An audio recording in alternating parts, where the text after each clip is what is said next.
Hi, welcome to Phantastic Feast. I'm your host, Thuy Phan.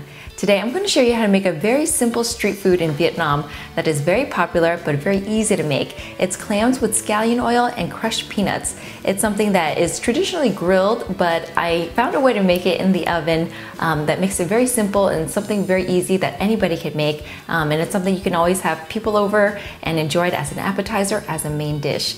Right here we have some Venus clams. They happen to be on sale. I love buying things that are on sale in season. It dictates a lot of the way that I cook because I always figure that's when it's the freshest because it's what's available. So we have some clams, some scallions, and some peanuts. And I'm going to show you a trick on how to clean the clams because it's super important for the clams to be really clean because there's nothing worse than eating clams and you get like a speck of sand. That just ruins the whole experience, even if it's the most amazing fresh clams ever. So this trick I learned from my cousin who taught me this and it works. So all you need is some crushed red pepper. It doesn't have to be a whole one, but even the flakes that you get from the pizza shop, that will work as well. And all you do is you fill the clams with water and you put in some of the crushed pepper and you let it sit for half an hour, and it dispels the sand for some reason.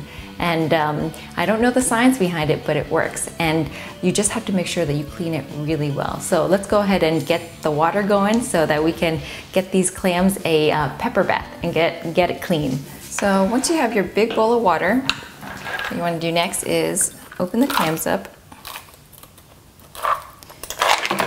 set them free, kind of. There.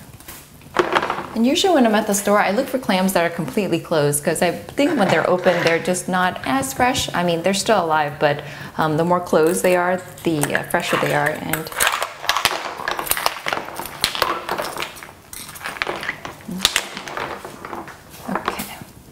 okay, let them sit. And then now I'll take the peppers and I'll just break them. Usually I'll let the clams sit in the water bath for about an hour, half an hour, depending on how much time I have. If I need to cook them right away, then I'll do half an hour and then I start scrubbing them to make sure that they're clean. And you just keep washing them until the water comes out clean. You'll see it, it's cloudy, and then eventually as you continue to wash it, the water will come out clear, and that's when you know it's ready. The other two components of this dish is scallion oil and then crushed peanuts. You can always use peanuts that are already roasted and you just crush it yourself. That will save you a lot of time, but because we are masochists, we love to do it ourselves and we will roast the peanuts ourselves. It's really quick and it's obviously a little fresher if you do it yourself, and then you'll just crush it yourself. But I already sliced some scallions right here, but I'll do it again just so you can see how it's done. It's really easy. I myself am a huge fan of scallion oil because there's a lot of uses for it. If you make extra, you can always use it on roasted corn. That's a really good way to add flavor to corn besides the traditional butter. So I never think about whether or not it's too much or too little. If there's extra, I can even use it in marinades. So for me, the more scallions, the better. So better to have more than not enough. So you want to cut off the ends, throw that away. And then you want to slice it as thin as possible. So now to the scallion oil. It's really simple. You turn the heat on. First things first. Okay. And then I add vegetable oil.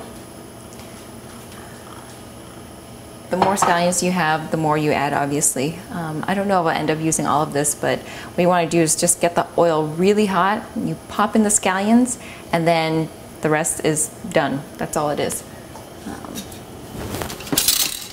So we'll give it about a minute or two, and I don't recommend you sticking your finger down there or anything, but you'll know when it's a little hot. I would probably say give it about a minute and it'll heat up pretty fast. You can always do a test one. Okay, it's sizzly. And so now you have that, we'll put that to the side. Then next we will do the peanuts. So another little pan. Turn on the heat again. This time I just do about a medium, so you don't want to burn it too fast. You want it to be nice and even and slow. I don't add any extra oil, but I just get the pan hot and then I get the peanuts, and then it's important for you to continually watch it and just keep messing around with it so it doesn't stay idle, because if the peanuts are in one place, it'll obviously burn where it's touching the heat. So you just got to make sure that you are continually moving the peanuts around, and it just takes a few minutes, and then after that you have freshly roasted peanuts. I just continually move them around. Lower the heat a little bit to medium-low. And anything that's like freshly roasted peanuts, or that smell of anything freshly roasted, it's a really nice toasty smell that fills up the kitchen. And this is a nice way to add an extra element of freshness to the dish that you're going to make. Oop, I lost one. That's okay. And it doesn't need to be completely brown. You just start to see some little brown specks of color in there, and it should be good. Turn it off, and I'll let it rest for a little bit, and after that we'll crush them. So these are the two components to this dish, and they're pretty much done. While I let that sit, what I'll do next is I will wash the clams and get them ready to go into the oven, and then you have your dish ready to go.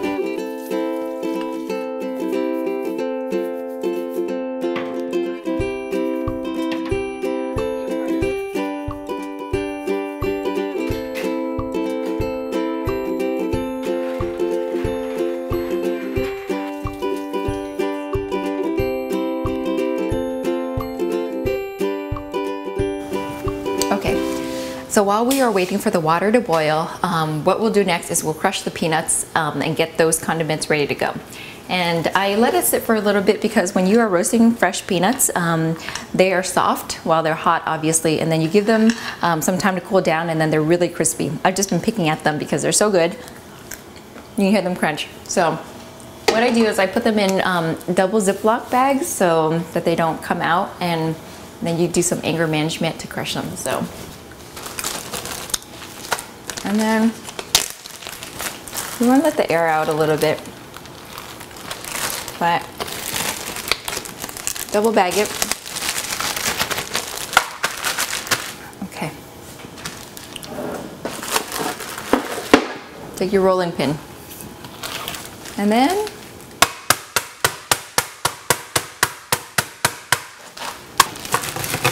basically whatever it takes to crush them. The reason why I double bag it is sometimes the inside bag crushes like this, so then you don't have peanuts flying everywhere. So here we go. And now our pot of water is boiling.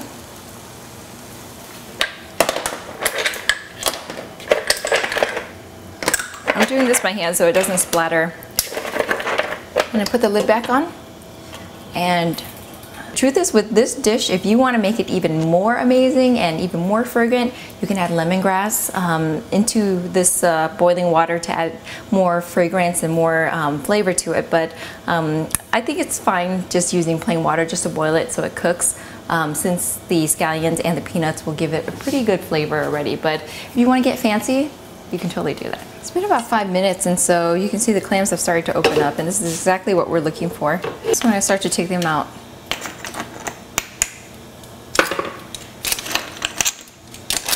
they've opened up beautifully.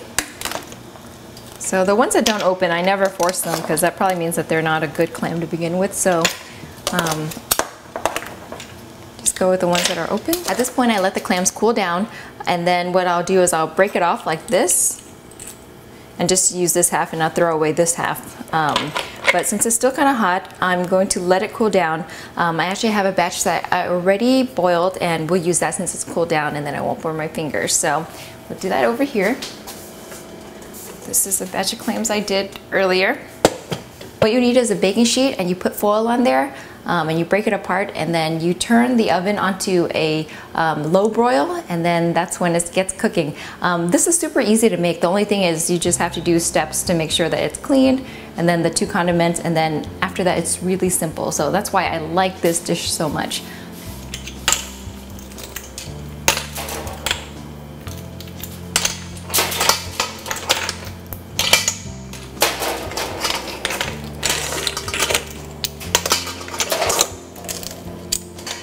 There are a few that fall out, and you can just cheat it by grabbing the other shell that you discarded and putting it back on. No one will know. Okay, so this is where the fun comes in. And you're already 75% of the way. So I have my tray of clams that are cooked and ready to go. And now all you do is you layer it. You take your scallion oil and your peanuts, bring it a little bit closer, and then you just drizzle a little bit of each on it. There's no set amount that goes on each one, but it depends on how much you like it on there. This becomes kind of like the juice that you slurp up, so if you're into scallions, I would add more. And then you just take a look and make sure everyone is a happy clam and it has enough. You want to make it fair. Dish that I remember eating when I was in Nha Trang and I was on the beach, and they had obviously the freshest seafood, and they would just grill this up and bring it to your table. Obviously you could do this on the grill, but I don't always have the grill going, so if this is something that you want to just have like an easy night of just having friends over, it's an easy dish to do without the grill. Obviously the grill has better presentation, but this will work as well. Now if you really want to get fancy, you can also add fried garlic or fried shallots to this. I like it, some people don't like it, so it's totally up to you. I think it adds a nice little extra crunch, and you know, I happen to have this available. And then what we'll do is we'll just put them in the oven and let it broil and cook a little bit, and then it's ready to be plated. After a few minutes, once the scallion oil starts to bubble, you know it's ready, and I just checked it and it is.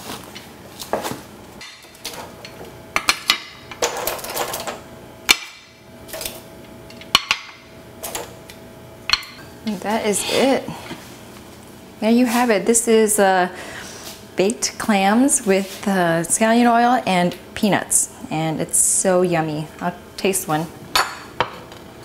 And you have like a little party platter or appetizer for people to eat.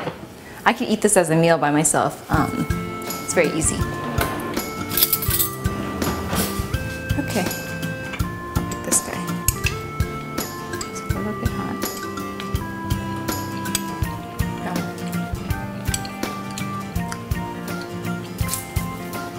It's a really easy dish to make.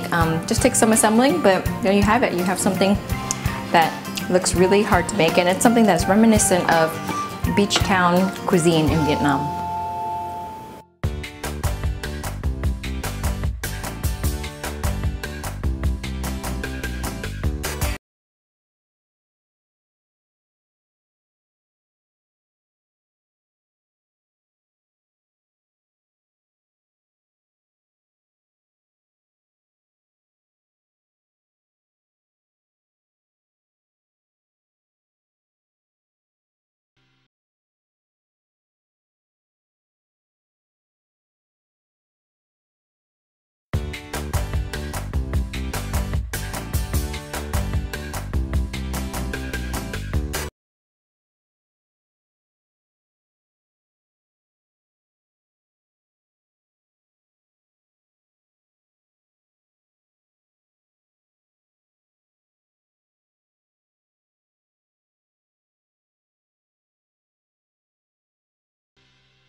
So now I'm going to show you how to make a drink that I drink all the time because it's preferable to me than just plain old water. It's artichoke pandan water, and for those of you who are familiar with artichoke, you know that has a lot of cooling properties and is pretty healthy for you.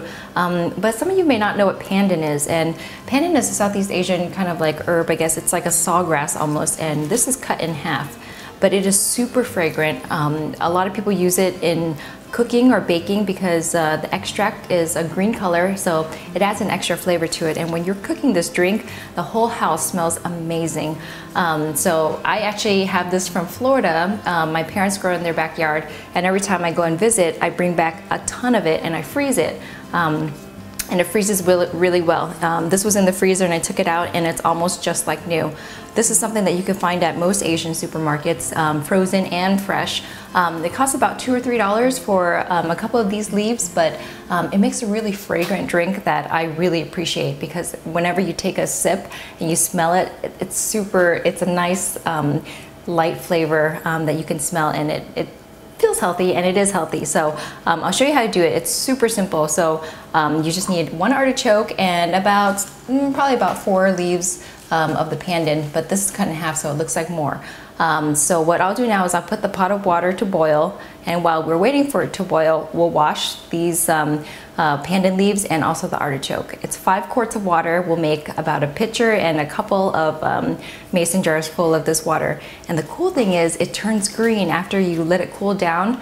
There's some property in the artichoke and the pandan that once you let it cool down, it turns the water green, and it looks really cool, and it looks almost like a neon green. So I really like it because it's cooler than just plain old clear water, but something I drink all the time. So I figure I'll show you how I live my life, and this artichoke pandan water is something I always have in the fridge. So it's also something you can drink hot. It's almost like a tea if you want to drink it hot right away, but if you want to cool it down, it becomes like an iced beverage. So let me put on the pot of boiling water, and while that's boiling, we'll get the artichoke going. So obviously this is not rocket science. It's artichoke and pandan water, exactly what it sounds like, but a lot of people don't know how to cut the artichoke, and I'll show you how to do it.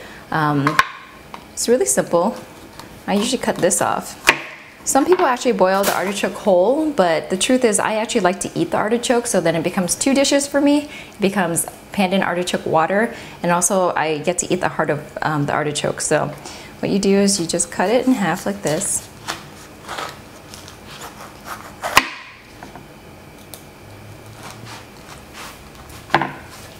This right here, all this fibrous part, obviously you don't want to eat that. It is furry and it makes your drink really kind of not smooth. So I cut it out, and this is how I do it. You can kind of see the hairline of it where it begins. So what I like to do is I insert it like this.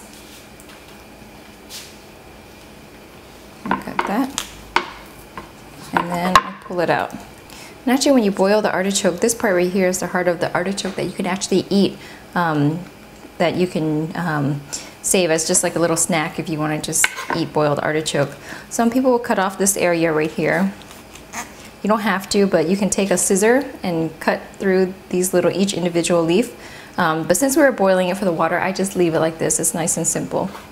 You do that to one. You gotta do it to the other. And then I actually like to run this through underneath the water for a little bit more just to get rid of the fibers.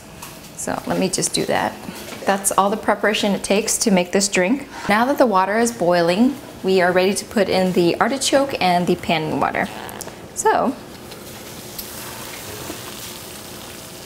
and then I put it face down.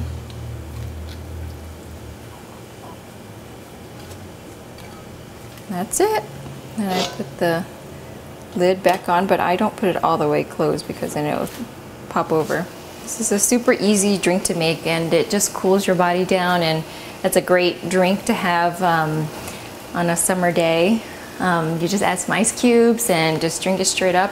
It tastes just like water, to be honest, so you don't really taste the artichoke or the pandan.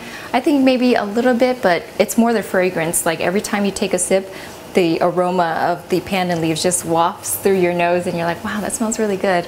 Right now, just even with the pandan cooking, you can smell it throughout the house, and you walk through, it's like a natural air freshener. Actually, in Vietnam, when I was there, the taxi drivers, what they would do with the pandan leaves is they would leave a bunch in the back of their the car, so that when the sun heats up, that's their natural air freshener, because it smells so good. It's such a natural flavor, and it is a natural air freshener. I was like, oh, that's a great idea. But unfortunately, here in America, it isn't as widely available as it is in Vietnam, and especially on the West Coast or in really cold areas, it's really hard to grow pandan. I've tried. My parents grow it in the backyard, and it's like a jungle of pandan, but they use it all the time. They put it in their rice to cook, so every time we have rice, it smells like pandan rice. So that's what reminds me of home when I smell pandan rice. So there's a lot of uses for the pandan, but they have it in extract form that you can buy at the supermarket. They have it fresh or frozen, but for this use, I actually really like it for this drink because it's a nice alternative to just water. So after a little bit, it's boiling, and you can tell the water's starting to turn like a yellowy brown, and then I like to just lower the heat a little bit and just let it get happy for about 15-20 minutes, and then I scoop out the artichoke so it's not too soft and mushy, and I save that to eat straight up. And then after that, I just pour out the pandan water. I let it cool down on the counter for about half an hour, and then I put it in the fridge, and then like magic, it just turns from a soft yellow or like more like a darker yellow to like a vibrant green. And then it's a pretty cool drink to serve to your guests. And you know, it's completely all natural. So I like that about it. So now this has been cooking for about 20 minutes. And you can usually just tell by the color of the water. It's kind of like a yellow, and then you'll feel that it's been infused. You'll be able to tell. It looks kind of like an iced tea almost. I'll turn it off. And then I will pour it into either a pitcher or a mason jar. And then I'll let it sit on the counter for about half an hour, let it cool down, and then I'll put it in the fridge. And in the fridge is when the magic starts to happen, and the color will turn from that yellow color into a green color. So, and be very careful. Let's see.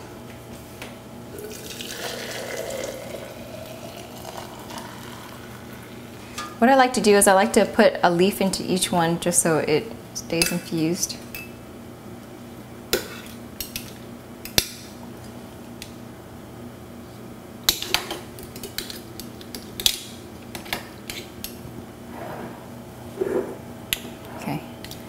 And as it is, you can drink it as a tea, but obviously you don't want to drink it right now because it's super hot. But if you like it to drink it warm, you can, because this is something that's super fragrant, and it's like an artichoke pandan tea. But if you make it as a beverage water, you can ice it and put it with ice. So after about half an hour, I'll put it in the fridge, and then it's ready to go whenever you want to drink it. And I actually have it already iced, so you can see how the color changes, and it's pretty neat.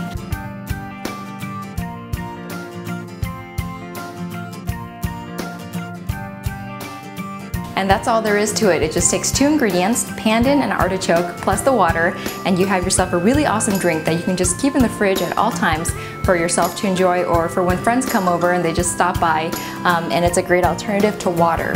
Artichoke obviously has some really good properties to it that's good for your skin, good for your health. So I think you should make a pot and just give it a try. Just seeing the water change color from a light yellow to kind of a neon green is pretty cool in itself. So you could make your kids pot and say it's like magic, and they'll think it's pretty cool. Thanks for joining us. Until next time, thanks for watching Phantastic Feast.